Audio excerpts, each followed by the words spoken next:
to officially go.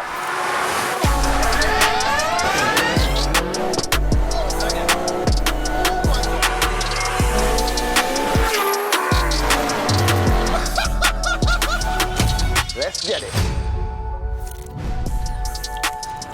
For the best in universal premium ester-containing engine oils and fuel additives for both petrol and diesel engines, check the links in the description. Alright guys, so today's video is going to be completely different to the usual. I am not at the dyno session, and you know me and my dyno sessions, I love to be there for them. But unfortunately, I was away filming some real cool stuff that I can't talk about right now, but you guys will definitely be seeing very soon. Also, one of the days that I was away, which I think is the next day to this, I had the big race that we were talking about, which I've already done now, and I'm working everything backwards, so sorry for the confusion. But today, what you're about to see is my K20 fully built Honda Integra DC5 on the dyno. Yes, it is four-wheel drive. However, they're running it in front-wheel drive mode. They've just dropped off the prop shaft. You'll see it at ES Motor UK's dyno, so a massive shout out to the lads down there for allowing us to use their dyno. And of course, a massive shout out to AutoTalk for moving heaven and earth to get my car to where it is on the dyno today. The spec of my engine, if you want to know exactly what I'm running, go back and check out the last video where we delve into exactly what has went into my engine build. We are, however, running the same turbo that we had before, which is a GTX 3584 RS, which is a small turbo for the kind of build that I've got, but we didn't have time for a whole new turbo kit, so we're running with that. Massive shout out to LITTCO because they did help us out by hybridizing the turbine wheel. I think it's about 3 mil bigger basically. So I think it went from a 67-65 to now a 70-65. So we've got that. Hopefully that's going to let us basically get a little bit more power than before. And a massive shout out to MAXFLOW. Now we've got a fully CNC ported head and it is mad. The flow we picked up on the charts, like when it was kind of bench tested, is immense. So we're hoping that will help everything flow. Also a massive shout out to EKS Tuning, a MAXFLOW UK distributor and supplier. So if you want a CNC ported head for whatever car it might be, hit them up. I'll leave links down below in the description. So right now, I'm gonna leave you with Josh and Romain. A massive shout out to Romain, to the magical Cyvex mapper, to basically push my car to the limit. I have told them, max this turbo out. I want all the powers. So guys, without further ado, let's get into it and I'll catch up at the end. And please hang around at the end because I need to tell you some stuff. So let's get into it. So, engine's in, as we all know. It's been running. Basically, we've skipped ahead a bit, and I can't remember where we left off. But the engine's in, it's running. I've done my running. We've done a lot of stuff. We managed to get there on time. Behind me, we've got the beautiful man Romain. He's waving. Hopefully today's going to be a good day. Just got on dyno. He's just done his little bit of magic behind the keyboard. So like preliminary setup. So now we're going to run it on petrol to wastegate. We're only going to wastegate on petrol, and to see how things are, make sure they're happy, smooth things off, and then we can move over to ethanol and see what we can make from there.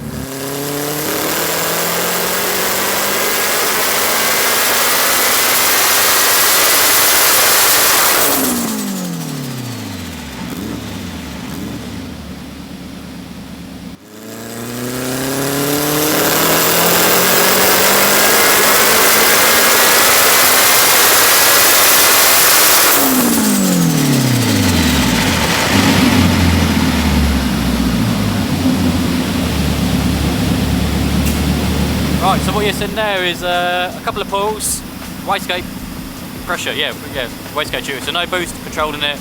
This does boost creep a little bit, so I think it's going to be around about probably like 1.5 bar, somewhere around about that, which is quite strong anyway, but whatever.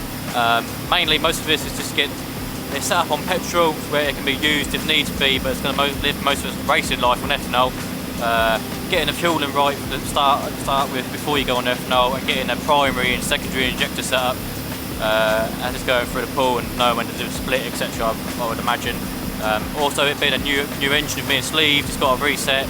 We'll go through and set up all the knock thresholds again because it's new engines, it's going to sound different. So yeah, basically a full retune from now. But yeah, that ain't bad. I believe that's on wastegate and we're doing 600 horsepower to the wheels.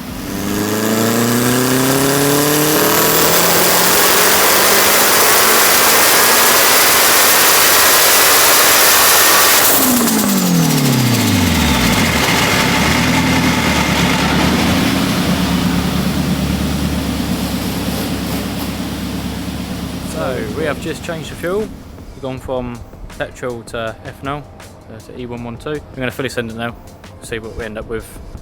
We're looking for some good numbers, won't say anything yet, but we'll see. We're basically going to max out the turbo. We've got the fuel for it now, so we've got the fuel system, so fingers crossed.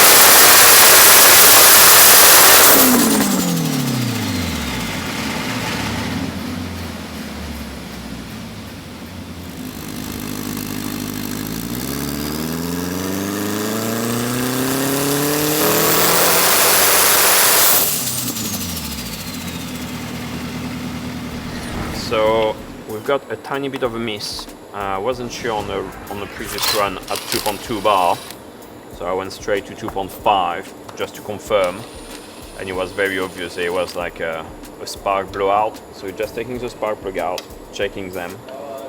The race plug, when before we just used like the normal NGK 9s, when now the 10 race. So we're gonna see if we can gap them.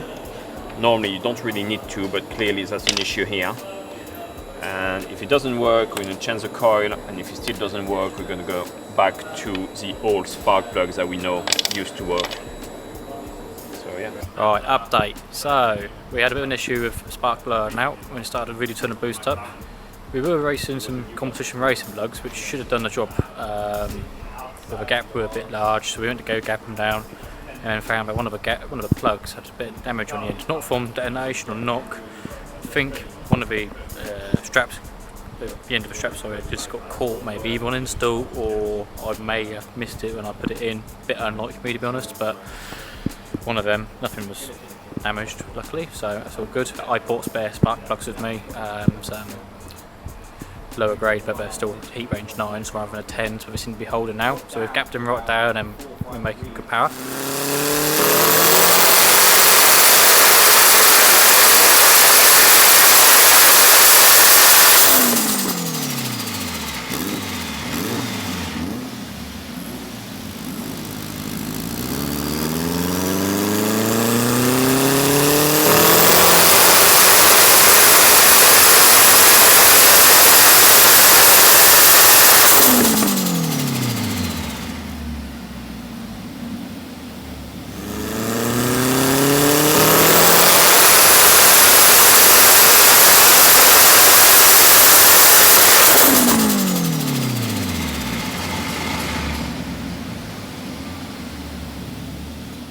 So I'm not sure if you guys know what you've just witnessed right there. However, my car used to make 812 at the hubs, and using a general 12% drivetrain loss, we equate that to about 920 brake. However, 880 at the hubs is not only a new record for my car, it's about 1,000 horsepower. So we have met the magical 4-digit club, or whatever you want to call it, and also taken the record for the UK's most powerful K20 engine, believe it or not. I'm not talking K24s, I'm not talking any other variant. For a K20, 880 is the most powerful. And you know what?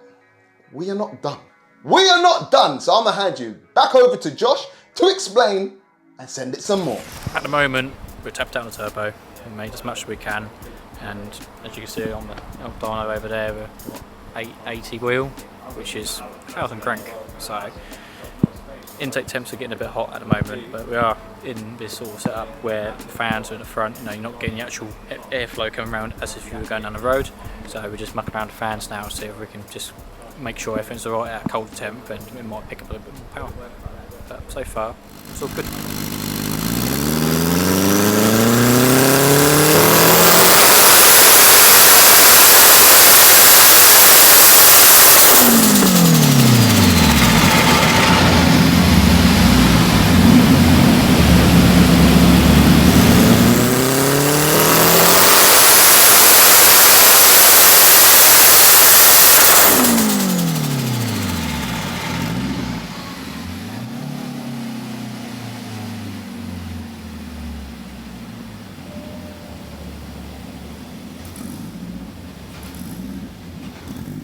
909 at the hubs is incredible. 909. Literally, when the boys called me on the day and told me what number they achieved on that little GTX 35, I could not believe it. 909, over 900 at the hubs, equates to 1,032 at the crank, which is just mind-blowing on a little GTX 35. The turbine wheel being hybridized is definitely helping, but I think I'm gonna say I equate that extra power and the power we were able to achieve on this little turbo to how well the head is flowing. Everything is just moving so well. So a massive shout out to EKS, of course, for hooking up the MAXFLOW CNC ported head. You guys absolutely smashed it. And of course, the wizard, the main man, Romain, and of course, Josh, for building such an engine. Romain, you smashed it. Thank you so much for all the tuning work you've done to this car. This car is going to be an absolute savage. However, guys, this is what I need to tell you, so listen up carefully. At this point now, I've actually had the race we got this car ready for, and I think you'll be very impressed with the results. However, I'm not sure when that race is going to be released. So I don't know when I can show you what the car done or what it's capable of. And I don't want to mess around. So basically, we're going to do things a little bit back to front here. Whenever the race is released, you'll see what kind of times I ran and how the car handled and performed with me driving it once again for the first time in like 6 months, whoever drops the race, basically. But in the meantime, a massive shout out to Overkill Performance, because we are not messing around. We maxed out that turbo, everything went well. However, we are now going even bigger. So my car right now, as I speak, is at Overkill Performance getting a mad turbo setup. So if you think 1,032 was mad, 900 at the hubs was mad, well, trust me, it's about to get double crazy. So once again, a new record, a new UK record for a K20, 1,032 brake horsepower. Do the maths, it's over 250 brake horsepower per cylinder. It's just silly. So I'm so blown away. Once again, a massive shout out to everyone involved in this build. Shout out to Auto Talk, shout out to Romain, shout out to Racecal, shout out to ES Motor for letting us use their dyno. I'll leave links to everyone involved down below in the description. But before I go, I'm gonna hand you back to Josh for the final words. I hope you enjoyed the video. Smash that subscribe, and I'll catch you on the next one. I was back on the trailer. It's been a successful day. Both Romain and I are very happy. Jamie is as well. Unfortunately, Jamie couldn't be here today because he's at a secret location, but I'll soon be revealed. But he's been on the sidelines, keeping up to date, as I've been telling him. He's over the moon. So we ended of the day on 909 wheel horsepower, or power to the hubs, which equates to just over 1,000 horsepower. So yeah, it's a big success for us, especially as well on a 3584. It's very impressive. So hopefully it will do well for its race that's got coming up, and I'm sure this won't be the last. We'll see with a dyno. I know Jamie wants to push it further in the future. It will require a new turbo kit, etc., because we are now tapped out. But keep an eye on it, and yeah, it should be quite fun.